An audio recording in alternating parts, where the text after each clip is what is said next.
Yawwa, matawalla ina sauraron ka. Zan ƙara aure. Kai Umar Hashim, ka taya shi murna.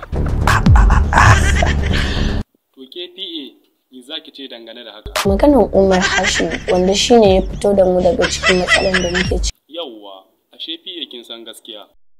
MD, kana da shawara? Amma zan ke da zan ba da shawara. To MD meye shawararka? Duk yakin da zamu kada ya zama irin wansa. To kai ma ashe kana bayan Hajiya Sara. Yawwa, to Hajiya Sara ina jinki. Idan ma akwai mai laifi a cikin mu, to wannan a baya ne. Malam, ka yi masa wa'azi. Ba abin da ya shuka da hannunsa ba. To Hajiya Nafisa, za ki cika ma Umar Hashim alƙawalinsa? Za mu cika mai dukkan alƙawarin da muka ɗauka. To kai Umar Hashim, ka yi ma Hajiya Nafisa godiya. To Allah sun yi alheri. MD ka jiya, to a ci gaba da haƙuri.